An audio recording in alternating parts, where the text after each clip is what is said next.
está a punto de empezar y buenas noches a todos. Es un placer que compartan una clase más y en esta oportunidad vamos a compartir pantalla de un pueblo que empezamos después de lo que es la prehistoria, hablar de la historia, porque fue uno de los que hizo una contribución muy específica, muy importante, vamos a compartir pantalla, que es la creación del alfabeto. El alfabeto que tenemos hoy por hoy es una herencia de este pueblo llamado los fenicios. Muy bien. También llamado los morados. ¡Ay, caramba! Muy bien. Entonces vamos a ver un poco acerca de este pueblo. Muy bien. Importante, aquí tenemos un tanto, vamos a ver si lo acomodamos un poquito mejor. Aquí tenemos un poco el mapa entre África y lo que se entiende hoy Europa, ¿sí? Entonces, en ese sentido, vamos a ver que aquí, esto es España, ¿sí? Esto es, como lo habíamos visto en la clase pasada, Francia. Para acá arriba está Alemania, comitiva, y por acá esta es la bota de Italia, ¿sí? Entonces estas son las islas griegas, para acá está Constantinopla, y para este lado está lo que hoy se conoce como Líbano. Entonces, los fenicios son oriundos de aquí, específicamente de Líbano. Se entiende que es un pueblo de ascendencia judaica morisca. ¿Qué significa eso? Bueno, no vamos a entrar en tanto detalle bíblico, pero dentro de las narraciones bíblicas, lo que es el Pentateuco, los primeros 5 libros, se habla de los hijos de Abraham y también se habla de Ismael, que es hijo de una esclava, que de ahí nace la descendencia árabe. Poco más, poco menos en la narración, o poco más, mucho más. Debo decir que la combinación de estos pueblos poco a poco fue creando esta civilización llamada los fenicios. Entonces, los fenicios veían, o una de las cosas, o uno de los atributos creo que más importantes que podemos señalar de los fenicios es que fueron los primeros que entendieron el mar como una plataforma para deslizarse y conectar, una plataforma de conectividad. Esto dio como resultado que en principio comenzaran, porque ellos tenían muy buena madera, si mal no recuerdo es cedro, tiene muy buena madera. Entonces ellos comenzaron a construir sus navíos de forma un poco de pirata, ¿no? Porque le ponían ojos adelante a las naves, pero poco a poco se dieron cuenta de que la piratería no les iba a dar, o sea, podían conquistar, pero no iban a llegar muy lejos con eso. Entonces, en ese sentido, es un pueblo muy inteligente, y vamos a ver por qué es inteligente. Comenzaron a entender que el comercio les brindaba a ellos, o ese primer intercambio, ¿no? Les brindaba, que primero era obviamente por trueque, ¿sí? Yo te digo una cosa, tú me das otra que yo considero que posiblemente tengan los valores parecidos. Iban a conseguir mucho más, así que comenzaron a intercambiar su madera por sustancias, principalmente el lino que se trabajaba y el papiro, esa es la palabra que estaba buscando, y el papiro que era específicamente para poder hacer las escrituras, ¿no? El soporte donde se iban a hacer las escrituras, porque sería mal llamarlo papel, pero daba la función o tenía la función del mismo. Así que estas dos primeros intercambios para el sur con Egipto y para el norte con Grecia. En Grecia, bueno, los griegos, como ustedes saben y como vamos a ver más adelante, son grandes haciendo esculturas, entre otras cosas. Así que ellos comenzaron a hacer ese pequeño intercambio y se dieron cuenta de que poco a poco, si llevaban de un lado para el otro esa mercancía, al final, como dice un refrán, por lo menos que decimos mucho acá en Panamá, el que reparte se queda con la mejor parte.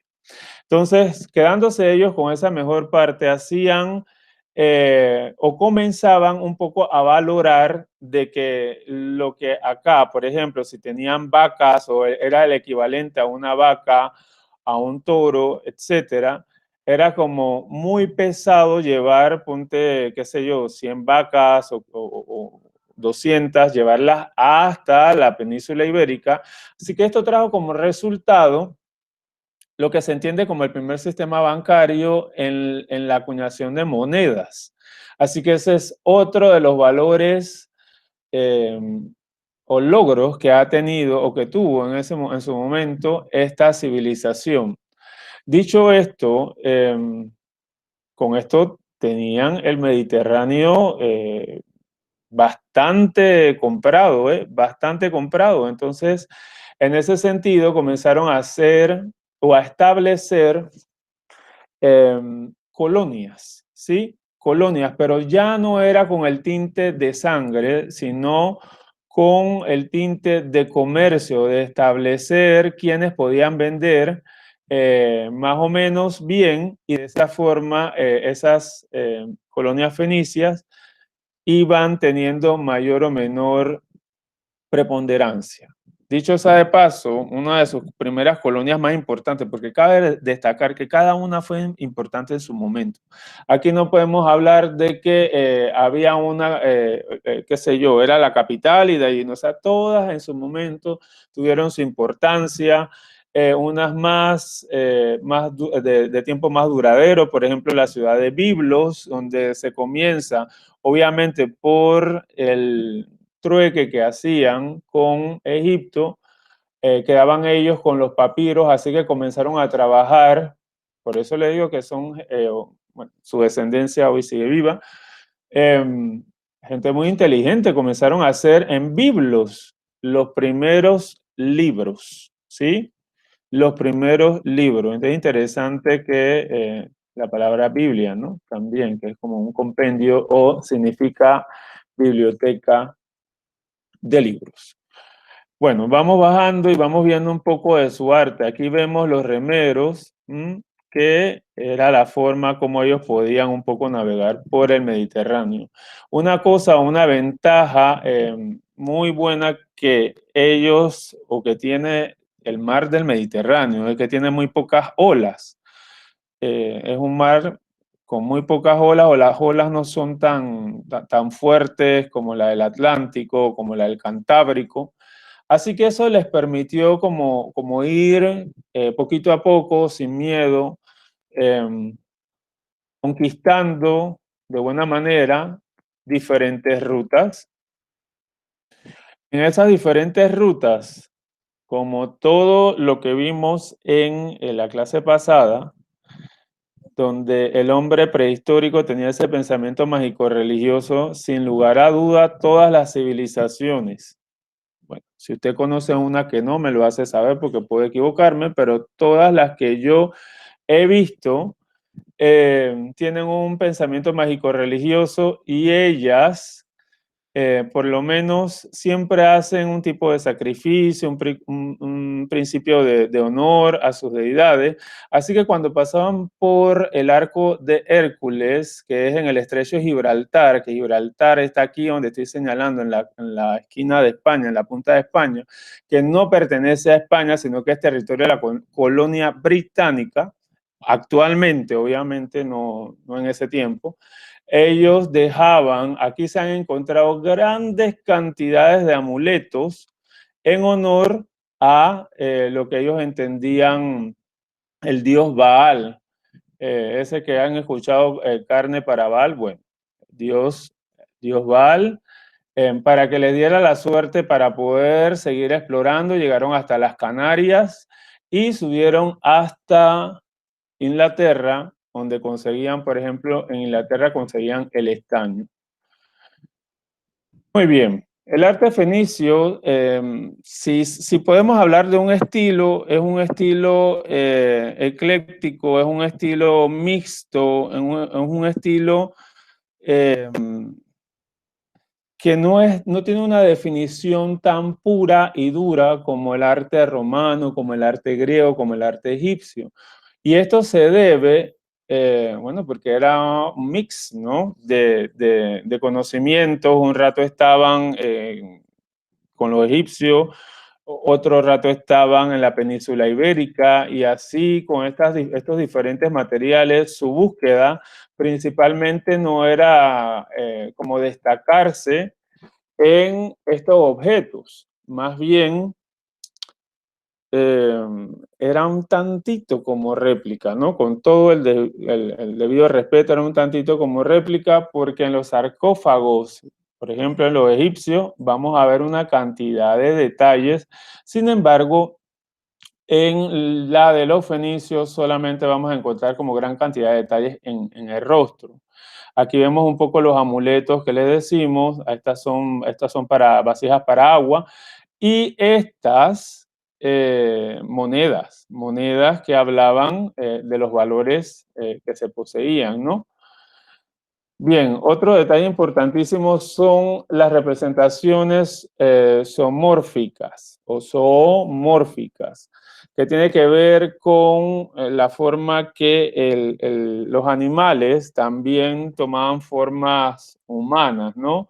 Y de ahí también viene mucho el trabajo de las esfinges o las mezclas, que eso también lo observaban un poco de los egipcios, ¿no? Esta parte africana del norte de África, brindando ese esplendor, donde las mujeres con pecho, una protuberancia de pecho muy exquisita, con unas alas inmensas en la parte de atrás y con patas de león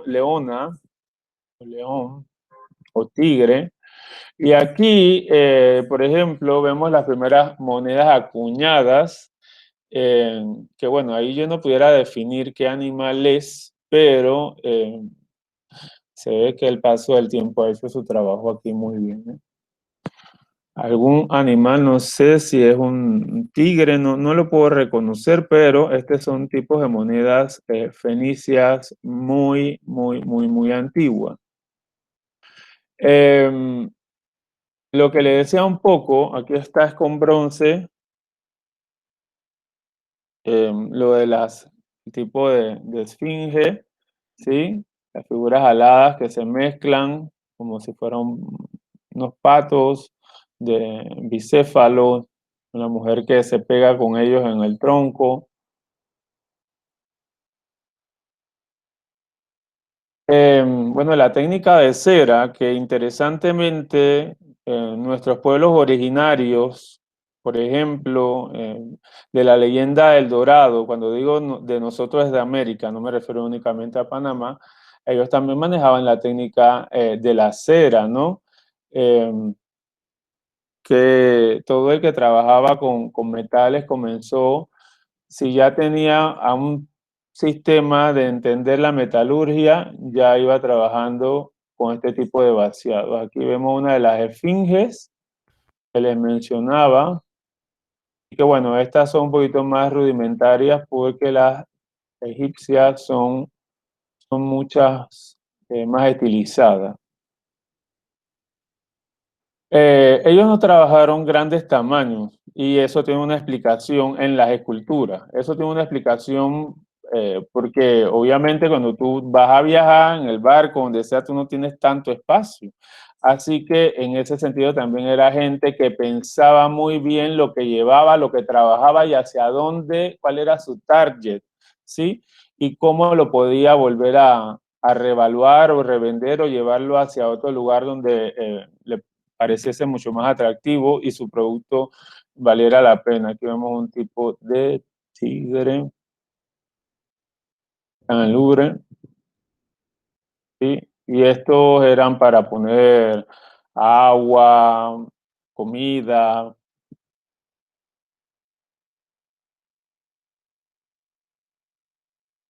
Bueno, yo quería mostrarles, vamos a ver si voy bajando.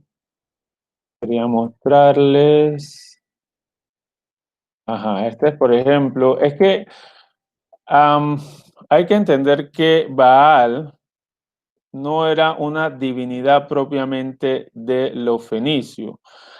Otra cosa que cabe señalar, y por eso digo que cabe que se entienda que Baal no era una divinidad fenicia únicamente, porque ellos, hasta en su propia religión, ellos llegaban, colonizaban, mas no conquistaban ni sometían a creencias, sino que ellos veían que del pueblo les parecía algo digno de exaltar o de interactuar, y lo rescataban y se apropiaban de ello y también lo compartían con otras de sus colonias, de manera tal en que en este sentido, por ejemplo, este Astarte, que era la divinidad femenina más importante, lo que, por ejemplo, representaba un tanto a la diosa del amor y en otras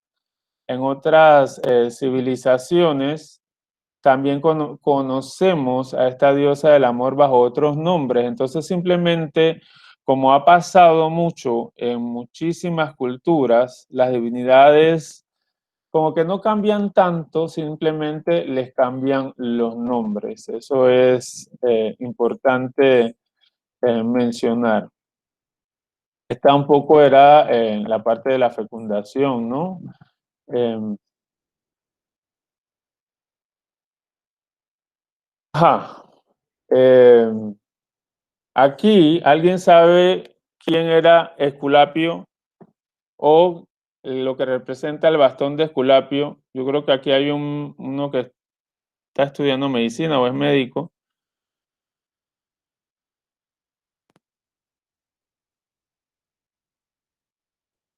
Ese es el de la serpiente. Ajá, ¿y qué significa la serpiente? A ver, Eso no lo sé, muy pero me... bien. Pero ¿quiénes usan ese símbolo? A ver, Los médicos, eso, instituciones eso. de medicina. Ajá, entonces, mire qué cosa tan llamativa que la ciencia. Bueno, la ciencia tiene su procedimiento, ¿no? Que es de registro, observación, registro, comprobación, entre otras cosas. Eh, para luego volver a volver a la investigación de campo y establecer de que eso es real. Sin embargo, están representados por una divinidad, ¿no? Y en este caso, Eshmun lo titulan, pero es el mismo dios romano de Esculapio, que habla acerca de un poco de la salud y de los poderes de la sanación. O sea que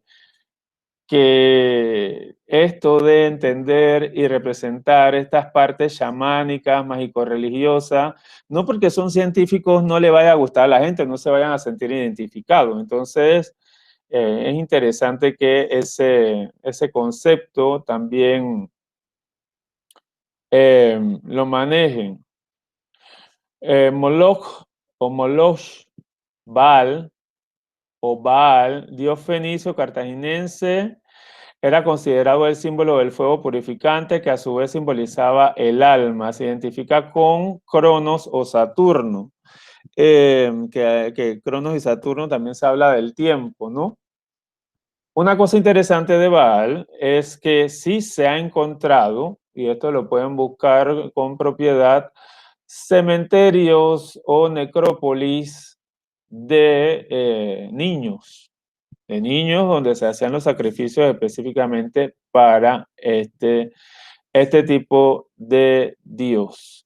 Bueno, aquí tenemos otro tipo de trabajo. Yo estoy buscándole, que quiero bajar. Aquí están los de las esfinges.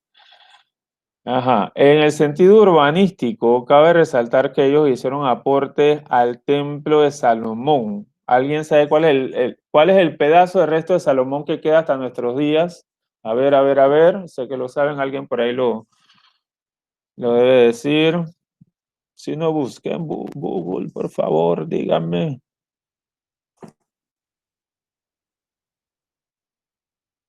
El pedazo del templo de El Salomón muro que de nos los queda. lamentos. Esto.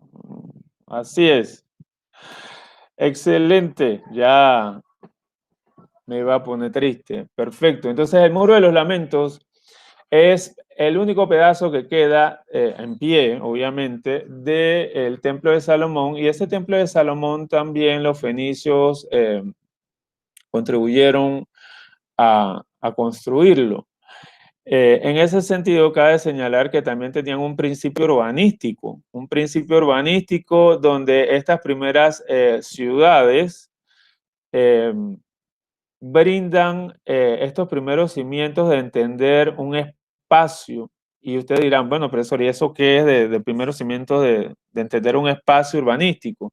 Bueno, como ustedes han podido apreciar cuando van al interior, ¿qué es lo primero, qué es lo central en el interior en cada pueblo? A ver, voy a hacer que yo no sé. ¿Qué es lo principal?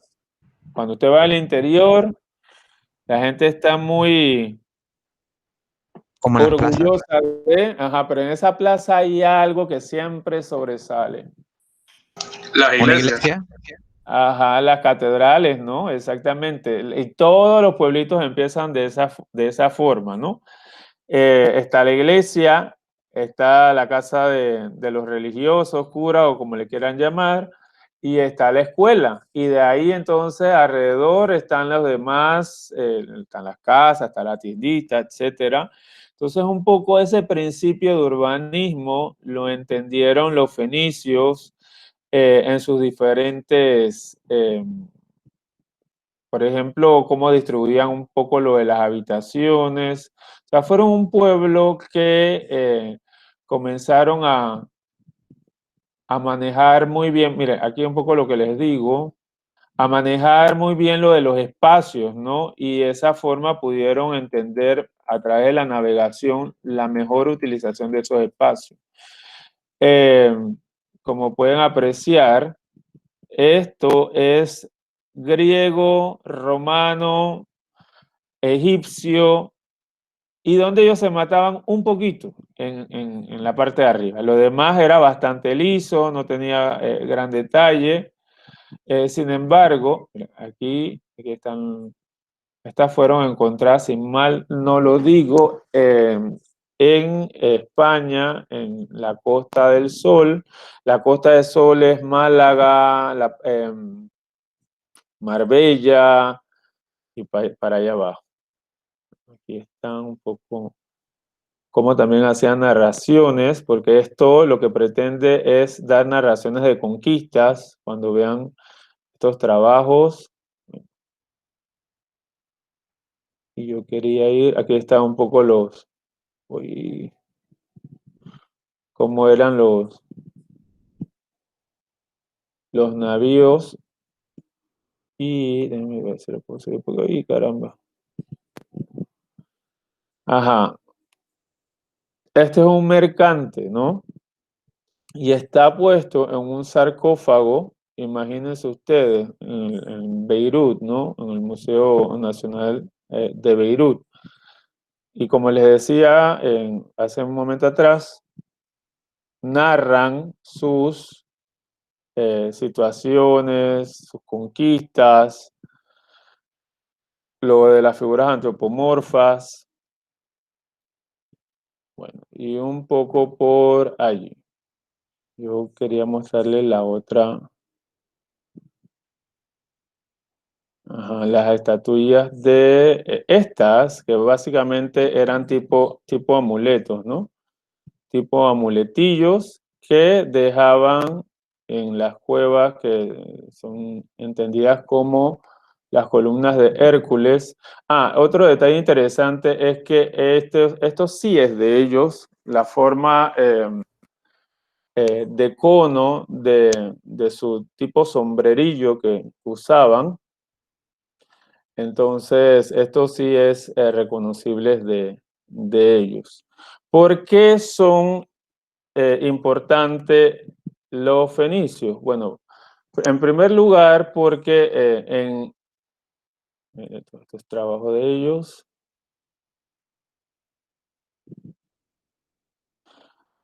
La cerámica me parecía bastante aceptable, ¿eh? Bueno, no competía con la griega, pero estaba bien. Era un decorado interesante, tenía colores bonitos, llamativos.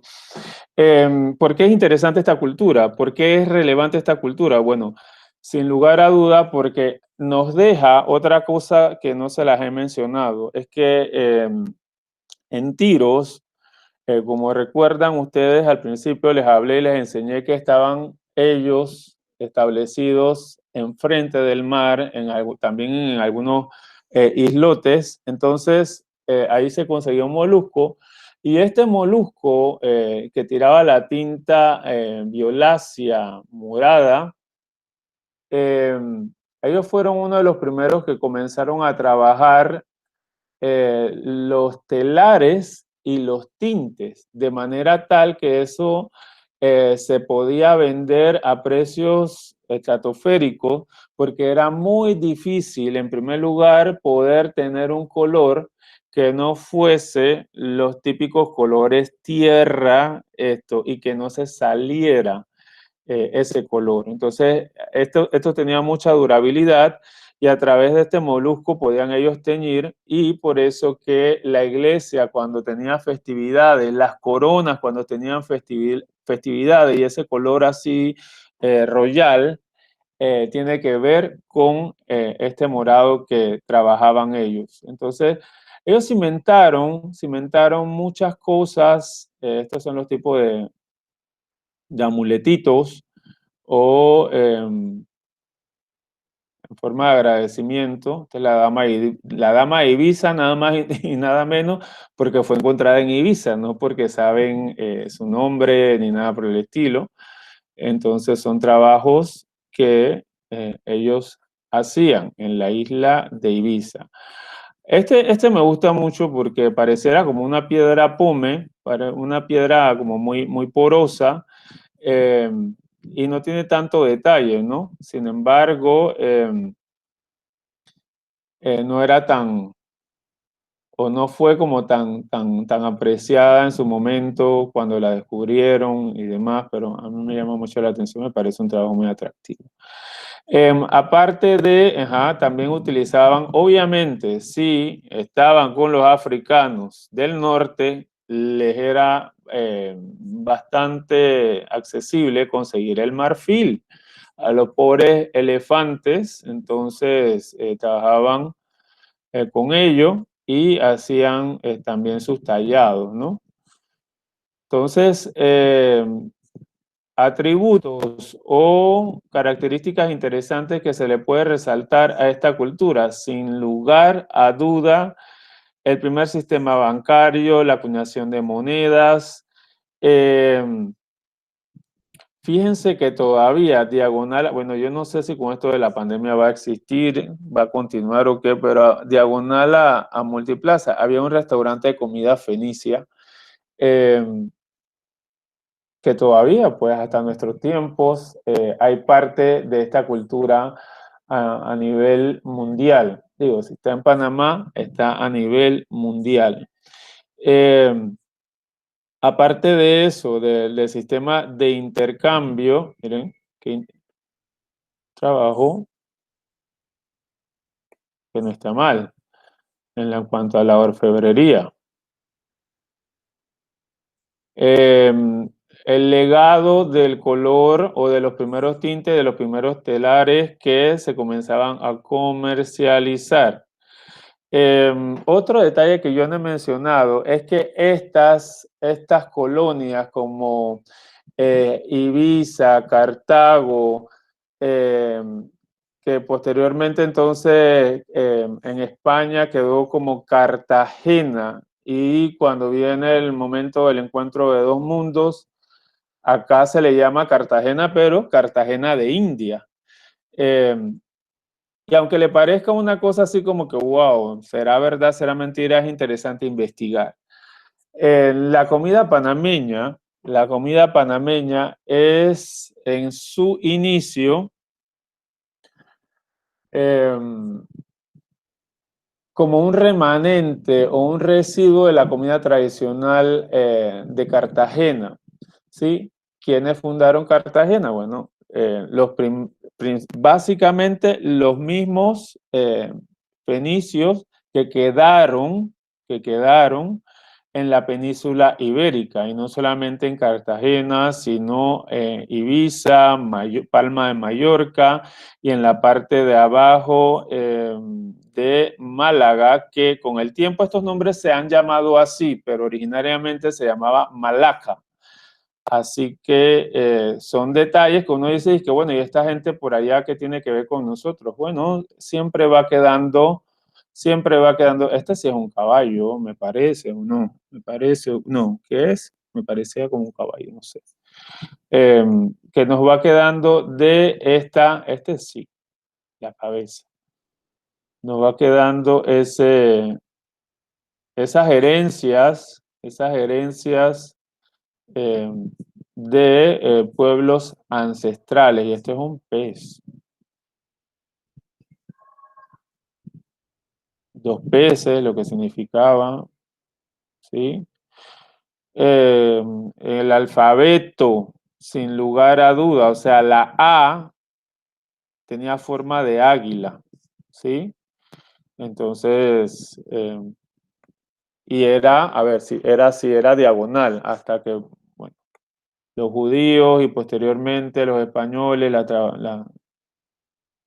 la giraron, ¿no? La giraron. Y bueno, hasta aquí. Aquí, este es un repaso de lo que le estaba diciendo. Sí, aquí están en su territorio los barcos, las rutas comerciales, quiero decir. Miren, se llamaba Gadir, ni siquiera se llamaba Cádiz. Tánger, que Tánger es España, pero España en el norte de África. España tiene unos pedacitos de conclave por aquí, Tánger, Melilla también es España, una España musulmana y también negra, tanto morisca como negra. Y también hacían, bueno, esto que lo aprendieron, que tampoco era muy autóctono de ellos, esto lo aprendieron de las columnas egipcias y también las combinaron su estilo con las griegas. Aquí está lo del templo de Salomón que le decía un poco y también la estatuilla de Baal. O sea, tenían mucho entendimiento de divinidad o tenía un poco así como no tenían tantos dioses como los hindúes, porque los hindúes tienen como 400 dioses, pero tenían su cantidad interesante. El restaurante ya trabaja un poquito mejor detallados. Este es Baal, otra forma de trabajar a Baal, y un poco lo mismo que les he venido diciendo, o sea, que en la cara se mataban o trataban de hacer un trabajo como más pulido, y en la parte de las telas, o sea, esto de las telas, los griegos y los romanos eran buenísimos, o son.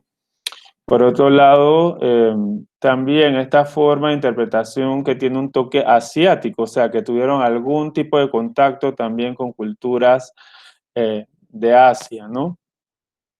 Y bueno, poco más. Y pregunta, vamos a dejar de compartir pantalla y parar la grabación. Dejar de presentar y detenemos la grabación.